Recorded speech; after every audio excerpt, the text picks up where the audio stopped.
Jag vet inte hur det är för er, men för mig är det väldigt tydligt. När Champions League drar igång efter gruppspel och efter nyår och efter 2 månader sedan lottningen, ja då är det vår. Ja, det är första, men väldigt tydligt tecken i alla fall. Och med att vara Londonbo på deltid så är det väldigt tydligt det här med vårtecken. Runt om i våra kvarter så är det blomster i både rabatter och på träd redan. Och gräset är verkligen grönare på den här sidan. Det engelska vädret, ja, det är väl ett av de mest utskällda fenomenen. Det mest underskattade skulle jag vilja lägga till. Det är ju kavajväder nästan året runt, mer eller mindre i alla fall. Apropå det här med över- och underskattning. Det är det här Fredagsmagasinet handlar om till stor del. Det handlar om hur England ser på sin fotboll, sig själva och sitt förhållande, apropå Champions League, till Zlatan Ibrahimovic. Arsene Wenger asked me to have a trial with Arsenal when I was just 17. I turned it down. Zlatan doesn't do auditions. What do you say about that? He's a bit of a loser. Ja, det där är bara ett citat av många, som ni vet, ur Zlatans glosfabrik genom åren. Men det är just de där uttalandena om sig själv och om andra, så självsäkert och så förträffligt som britterna bygger sin Ibra-uppfattning på. De sitter ju inte med L'Equipe till exempel till tet dagligen och ser att han pryder omslagen. De ser ju inte landslaget, vårt svenska, när han avgör och spelar och dominerar. De ser ju inte särskilt mycket PSG, annat än nu när Chelsea till exempel återigen ställs mot dem. Det är den uppfattningen som ligger till grund för uppfattningen om Zlatan i den engelska publikens ögon. Och den har ju inte alltid varit i Zlatans favör, om vi säger så. Även om det har blivit en aning bättre sen de där 4 målen, inte minst det freakartade cykelmålet för drygt 3 år sedan. Tonen är något annan sen dess. Men jag lovar, det finns fortfarande många tvivlare här i Premier League-land. I would love to play alongside Wayne Rooney. He does the running of 2 or 3 players and makes a lot of space. We would be the perfect combination. You think it's right? No. I do not need a trophy to tell myself that I am the best. Is that true? Absolutely. Ett av alla Zlatan-citat som har fått fäste, inte minst bland oss svenska sportjournalister. Det var här i England, Manchester närmare bestämt. Jag rusade ner efter att ha kommenterat åttondelsfinalen mellan Manchester United och Inter. Zlatan, Mourinho och gänget hade åkt ur efter ganska lite dramatik. Det var rätt mycket United och Sir Alex, om vi säger så. Och ganska lite Zlatan, Mourinho och Inter.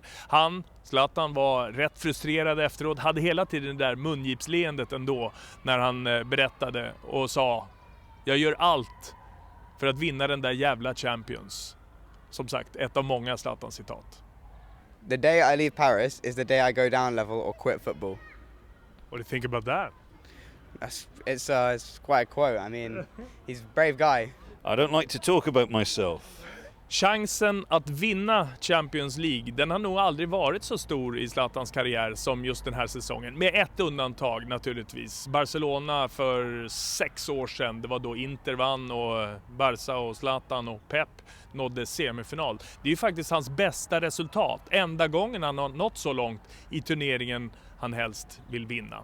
För även om man har spelat ner betydelsen av den där Champions, så är jag helt övertygad om att det brinner en het önskan och eld om att få vinna turneringen, att få bocka av det i karriären och ta hem också den pokalen och triumfen till resten av samlingen. För att det överhuvudtaget skulle kunna bli möjligt den här säsongen när hela PSG och Zlatan ser så oerhört starka ut, då måste de hit till England. Han måste hit till London igen och ställas mot Chelsea än en gång. I am happy in Paris. Do you believe him? I mean, who wouldn't? Nothing is written in stone, as a career is an unpredictable journey. Det är ett annat Chelsea än det som dominerade i Premier League förra säsongen. Men det är också ett annat Chelsea jämfört med det som var i totalt förfall i höstas. Då när vi trodde att det var som allra värst, det blev ännu mörkare och ännu knepigare, så sökte vi upp Dominic Fifield, journalist på The Guardian med Chelsea som främsta ansvarsområde. Och han redde ju ut exakt på vilket sätt och varför José Mourinho inte riktigt kunde leva upp till att vara the special one längre. Nu tar vi tåget igen för ett nytt möte med Dominic Fifield, en halvtimme söder om London, mot Cobham-hållet, träningsanläggningen förresten. Om vilket Chelsea som försöker återupprätta sitt anseende och det Chelsea som ställs mot Zlatan och Paris Saint-Germain. Nice to meet you again, Dominic. Good to see you. How are you? I'm fine, thank you. We were wondering about Chelsea. Are they fine? I wouldn't go that far. I still look at them. I've watched their 11-match unbeaten run under Gus Hiddink, and in fact the game that he attended just immediately after Jose Mourinho was sacked. And I'm still unconvinced. They were unbeaten. They haven't lost a game. Yet it's the most unconvincing unbeaten run I think I've ever seen in my life. They've had some good performances away from home. They were very good at Crystal Palace, which at the time was a tricky fixture. They were very good at Arsenal, albeit they were playing against 10 men for the majority of that match. But then if you contrast that with their sort of anemic display at Watford for the first half a couple of weeks back, which was pretty poor to be honest, and their home form, I mean, he hasn't won a Premier League game at home yet. Lots of wasteful draws that are maybe given a gloss of satisfaction because they've secured them late. So the Everton match, they got a draw in the 98th minute with an offside goal, and then the Manchester United game 91st minute, and they in fact could have won it in the 96th minute. But I think Gus Hiddink has looked at it, and I think the players are looking at it as well and thinking, well, okay, it's nice to be unbeaten, but we're not winning enough games. We're not winning games that we should win. We're not beating Watford at home. We should have really beaten Everton at home. They had a penalty to go 3-2 up in that game. That was the Watford game, to go 3-2 up and win that match. It's just not really happening for them, and I think that will be what ultimately costs them a qualification place in Europe in the Premier League. Obviously they've got the Champions League coming up, but there's no evidence really at the moment to suggest that they've got enough ammunition to beat Paris Saint-Germain. What do you think Champions League will mean for the club in this situation? Well, in terms of qualifying against Paris Saint-Germain, I think it'll be really tough. Last year we saw two incredibly tight ties between the sides, but I think Chelsea, who were riding a crest of the wave at the time, they were winning the Premier League hands down, were very wasteful at home, only drawing 2-2 against 10 men after Zlatan was sent off. I think it'll be tougher this year. Paris Saint-Germain are out of sight at home. There's no competition in Ligue 1 for them. They're 20 odd points clear. Now you could argue that possibly that might blunt them a bit. Maybe they would struggle to raise their game when they are faced with a more competitive team like Chelsea. But I think they're just used to winning. I think they'll. I think next week in France will be really, really tough. Really tough. And if Chelsea emerge with a draw from that match, they should be really encouraged. But the home game, they're going to have to show something different. They need Costa to demonstrate how he's been playing recently, and which has been impressive. He's done well. Been angry again. Yeah, angry in a constructive way though, because he was always angry. The anger never subsided. It was always there. Yeah, he's been channeling his anger in the right way recently, and his performances have been good, and they've been reflected in the number of goals he scored, 7 and 9, I think it is. But moreover, they need Eden Hazard. They need Hazard to be the Hazard of last season, and he's been a pale imitation of his former self, really. I mean, I was lucky enough to speak with him last week, did a piece with him, and he admitted he's just struggled. It's been niggling injuries, it's been lack of form, lack of confidence, and he's found it very difficult. It's been the first protracted lull of his professional career. Did he have any more explanations about that? Well, he thought he was tired. He thought he was knackered. He's played professional football for 9-10 years with very little break, and I think when he hit a wall, as his team hit a wall, he just didn't have the energy and the effervescence to come out of it. In some ways, I mean, it may be that we look back on this little period he's had out injured. He was injured at the Crystal Palace game at the beginning of the year, and he had 3 weeks out with a groin problem. Maybe that will help him. Maybe he'll come back with his batteries recharged. In the flashes in the games that we've seen recently at Milton Keynes in the FA Cup, he scored his first goal in 2,357 minutes of football for Chelsea, stretching back to May. I mean, the last goal was the one that won the Premier League. I mean, it's staggering, really. But he scored that day. He had a little cameo at Watford, 17 minutes there when he was impressive. He did well, and he almost unlocked Watford at the last. And I think when he came on against United as well at the weekend, he looked to have a bit more about him. So maybe they're gearing him up for the PSG games, and maybe he'll be able to offer a more concerted, show of form, and that will make a difference because they need him. They got a bit more out of Oscar, and Willian has been excellent throughout the season, but they've lacked Hazard, and Hazard was their main creator, their main attacking thrust last season. Really, when Costa faded, he was the man that they looked to. So they need him firing. At the training ground, Cobham, at Stamford Bridge, has the atmosphere changed since Mourinho under Hiddink? Well, the players say that Hiddink is a bit more open, a bit more. He's allowing a bit more freedom. He likes to laugh and joke, and there was certain suggestions, which I think were true, that life became incredibly intense under Mourinho towards the end, and he was maybe trying to provoke a reaction from his players in a different way, in a more antagonistic way, to try and get them to come out of themselves and really show the form of last year. So in that respect, yes. But there are other issues around this club now. Issues such as John Terry's contract, and those are unsettling. Terry announced after the Milton Keynes game that he'd been told by the club that he wasn't going to get a new contract at the end of this season. He's been associated with Chelsea for 21 years. Are you surprised? I can see the arguments on both sides. I can see why Chelsea, on the one hand, might want a fresh break and to move on, because at some stage you have to. John Terry's 35 and he hasn't had the best seasons. He's still been one of their better defenders, but as a defence they've not looked great this season. Likewise, I can see why Chelsea would want to consult their new manager upon appointment. Do you want your captain to be John Terry? Do you want him still at the club? Do you want him around the place still? But I can also see that Chelsea need a senior figure like John Terry. I think half the problems that they've had this season, they lost Cech, they lost Drogba. They're still in some ways recovering from losing Lampard. And maybe it would be, the divorce would be too emphatic almost if you lost Terry as well. That would be a real shock to the system next season for the younger players to be looking around and saying, where is this man, this captain, leader, legend that we've heard so much about. So it's a difficult one. I think that the club have made a rod for their own back, because they apparently have told Terry that they don't want to make a decision until the new manager comes in, and yet they've offered Branislav Ivanovic a 1-year deal, and he's signed that, so he's now under contract for next year.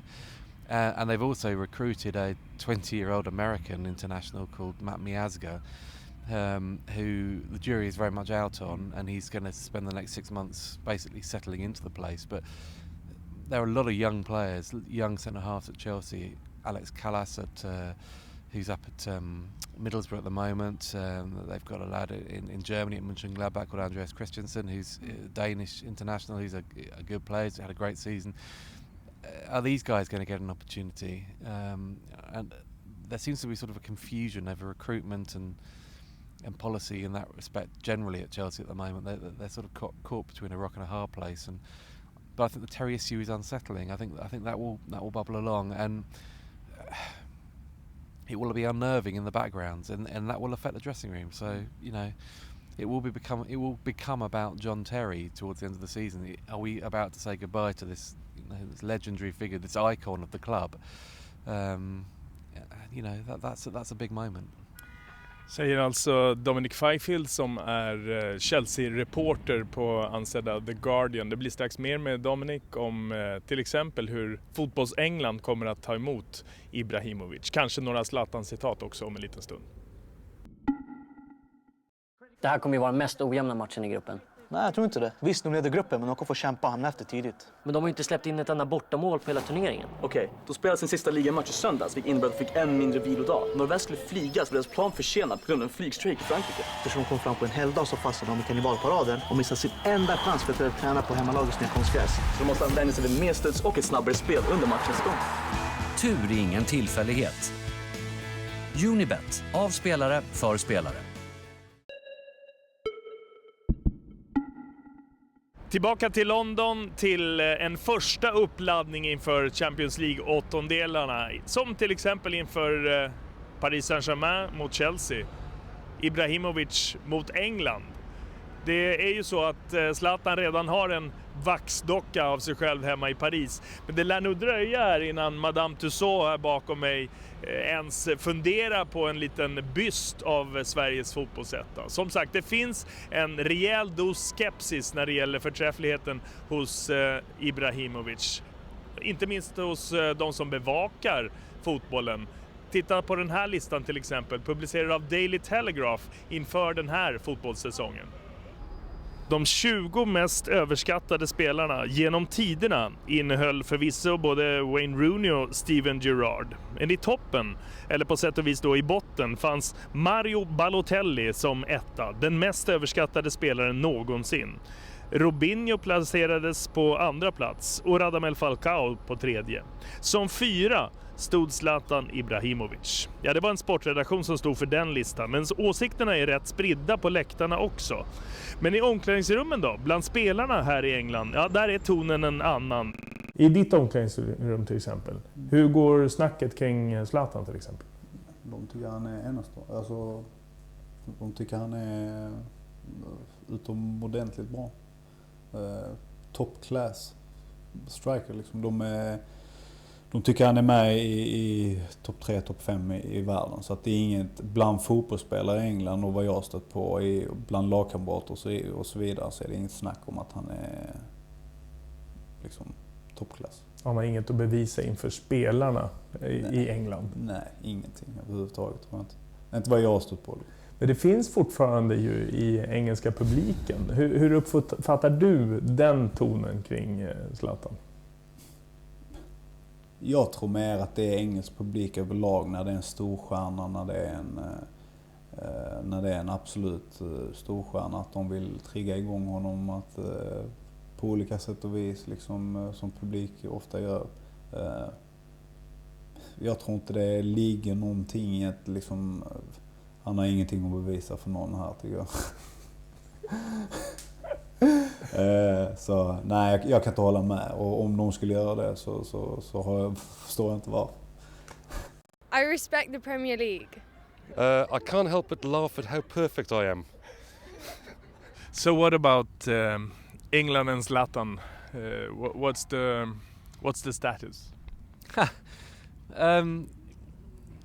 He's almost like a mythical figure over here because aside from that amazing performance in Stockholm against England. Were you there? Yeah, I was. Me too. It was wonderful and yeah, it was the first defeat of Roy Hodgson's spell in charge in normal play, and I just remember having obviously the goals had flown in, and the post-match press conference, one of the English journalists asked Zlatan what mark he would give himself out of 10, and he said 11, which was just sums him up perfectly, really.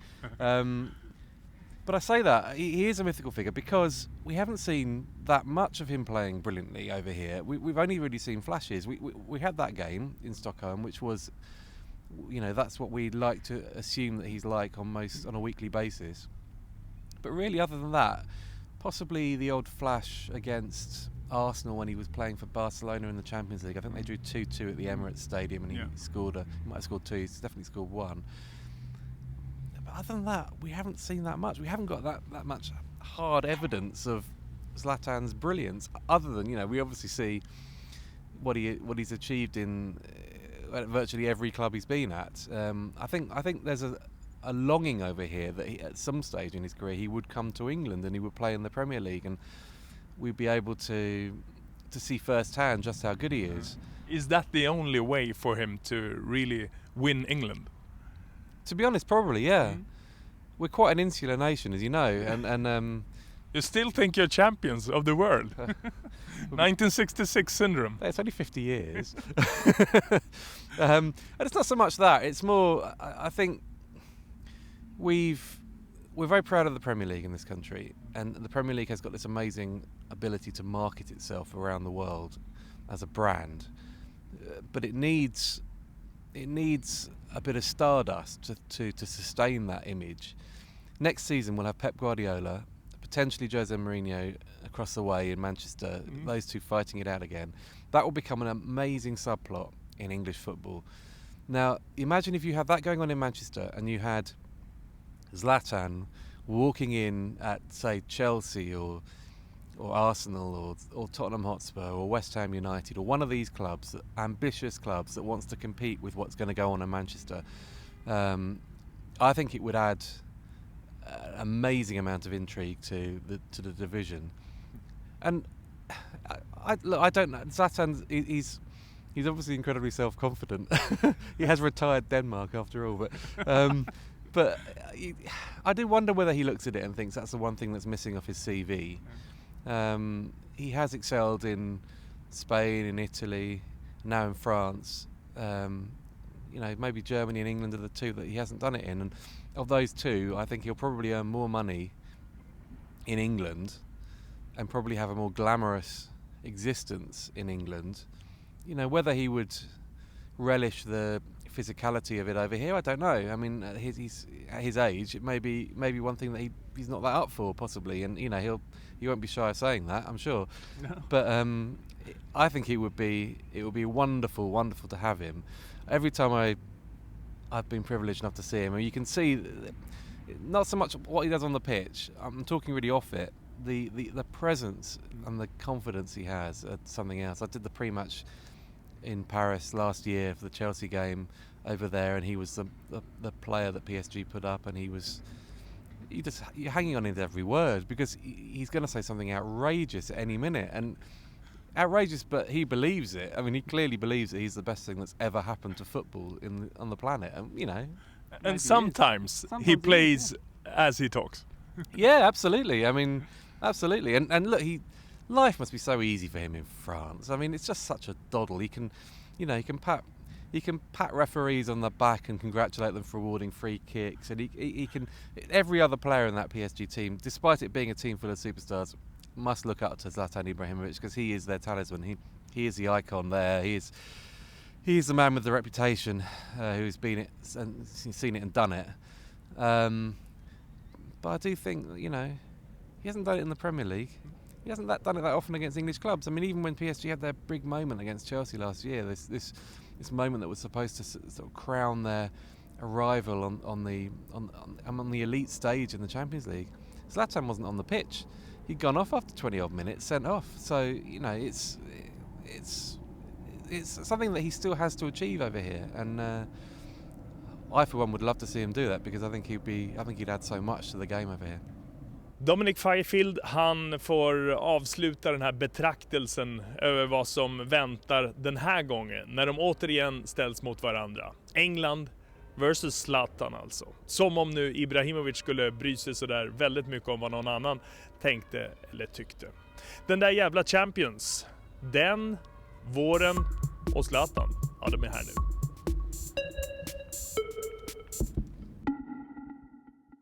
Vad säger katten?